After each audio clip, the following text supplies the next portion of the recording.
কে যেন জিজ্ঞেস করলো আমাকে? হ্যাঁ, আমি নুন দিয়ে পান্তা খেয়েছি কিনা? আরে আমি জেলের ছেলে,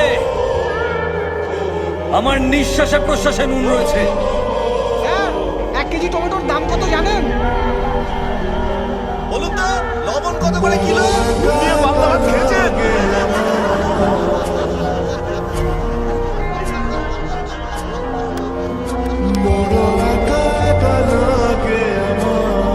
আজ আপনাদের কথা শুনে খুব লজ্জাই করছে আমার।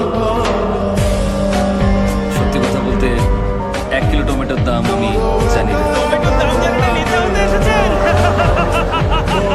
এই, স্যার কি টমেটোটা চিনিয়ে দে না? স্যার, একবার এই টমেটোটা দেখে নিন। এই,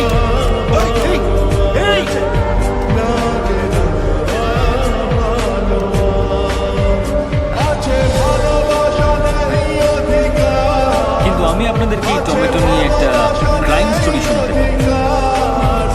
বিশ্বের মাত্র 7টা দেশে টমেটো চাষ হলেও সব দেশেই টমেটো সস খাওয়া হয়। আমাদের দেশে চাষ করা টমেটোর ডিমান্ড সারা বিশ্ব জুড়ে রয়েছে। কিন্তু আরও একটা রহস্য আছে, যারা এখানে টমেটো চাষ করে তারা খুব তাড়াতাড়ি মারা যায়। কেন মারা যায়? কারণ এখানে টমেটো যে পরিমাণে চাষ হয় আর তার যা দাম পাওয়া যায়, তার মধ্যে আকাশ পাতাল তফাৎ অন্যান্য দেশের তুলনায়। ধরুন এখানে এই টমেটো বিক্রি করে আর এই টমেটো বিক্রি করে একই দামে। প্রচুর চাহিদা থাকলেও আমি টমেটো কিনছি শুধু ওর কাছ থেকে, আর বাকি লোকজনদেরকে আমি বলছি যে ওর কাছ থেকে টমেটো কিনবেন। আর টমেটো কতদিন ভালো থাকে? মাত্র 2 দিন। আমি কিন্তু জানি না কার টমেটো আগে নষ্ট হবে, কিন্তু দুজন বিক্রেতাই সবসময় ভয়ে থাকবে। তখন আমি সেই সস কোম্পানিকে সমস্ত টমেটো বিক্রি করে দেব প্রচুর পরিমাণ লাভ রেখে, যেটা আমি কম দামে কিনেছি। আমি শুধু এর কাছ থেকেই কম দামে কিনে নিলাম, আর অন্য টমেটো বিক্রেতা সমস্ত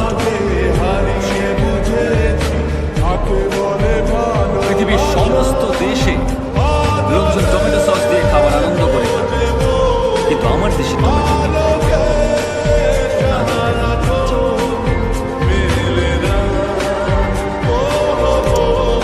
তাই পরের বার যদি আমাকে আপনারা টমেটো ছুঁড়তে চান, তাহলে দয়া করে ওই টমেটো বিক্রেতাদের কথা মনে রাখবেন। কি হলো? আপনারা সবাই চুপ কেন? কারণ কিছু বলার থাকলে বলতে পারেন। স্যার, আমার একটা প্রশ্ন আছে। হ্যাঁ, বলুন না। আমরা কেউ এখানে ভোট দেওয়ার সময় যাই না, জানি যে ওটা জারি ভোট হয়ে যাবে, কিন্তু আপনি একটা ভোটের জন্য এত কিছু কেন করছেন?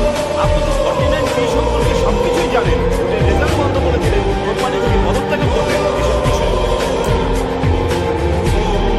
আপনারা আসল কারণটা জানতে চান? রামেশ্বরমে আমার বাড়ি। দারিদ্র্যের মধ্যে একটা ছোট্ট সাধারণ পরিবারে আমি বড় হয়েছিলাম, যার আশেপাশে প্রচুর জেলে পরিবার বসবাস করত। মাছ ধরে জেলেরা সবসময় বেঁচে ফিরত, আর মৃত জেলেদের পরিবার তিলে তিলে অনাহারে মারা যেত। অভাব এতটাই বেশি ছিল। তারপর একটা ইলেকশন আসে। ইলেকশনের সময় সমস্ত ক্যান্ডিডেটরা আমাদের কাছে আসে। ভোটের দিন অনেকেই সমুদ্রে চলে যান, আমিও তাদের সঙ্গে গিয়েছি। আমরা যখন সমুদ্রে, সেই সময় নির্বাচন করি। আমাদের নির্বাচিত ব্যক্তিরা কিন্তু 5 বছর শক্তিশালী হলেও আমরা প্রত্যেকটা মানুষ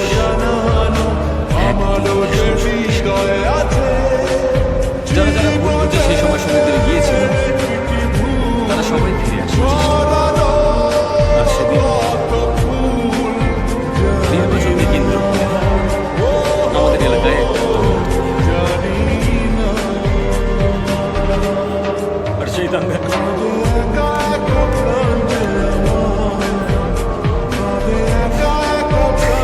সেই দাঙ্গায় আমার বাবার সঙ্গে 13 জন মারা যায়। আর যারা মারা যায়নি তাদের সকলকে আহত করার চেষ্টা করা হয়েছিল, যাতে তারা উঠে দাঁড়াতে না পারে। আমার বাবা দাঙ্গার বিরুদ্ধে লড়েছিল, কিন্তু কেউ আমার বাবাকে বাঁচাতে আসেনি। একটা মানুষ মারা যাওয়ার পর তার সমস্ত অন্ত্যেষ্টিক্রিয়া করার জন্য 2000 টাকা খরচ হয়, আর জেলেদের 2 বছর লাগে ওই 2000 টাকা কামাতে। সুতরাং মৃতের শরীর নিয়ে এসো আর সেটাকে সমুদ্রে ছুঁড়ে ফেলে দাও। আমার বাবাকে আমি মারা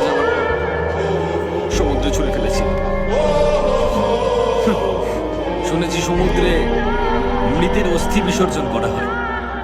কিন্তু আমি ভগবানের কাছে। যে নির্বাচনে জিতেছিল সে কিন্তু কিচ্ছু করেনি। জেলেদেরকে বাঁচানোর জন্য আমার মা সংগঠন তৈরি করেন, জেলের বাচ্চাদেরকে পড়ানোর জন্য স্কুল তৈরি করেন, সবকিছু তৈরি করেন। অনেক বাচ্চাদেরকে শিক্ষিত করেছেন আমার মা, অনেককে। সেদিন দেশের সমস্ত নিউজ চ্যানেল থেকে ইন্টারভিউ নিতে এসেছিল আমার। আমি যে দেশেই থাকি না কেন, যেভাবেই থাকি না কেন, আমি ফিরে আসি নির্বাচনের দিন।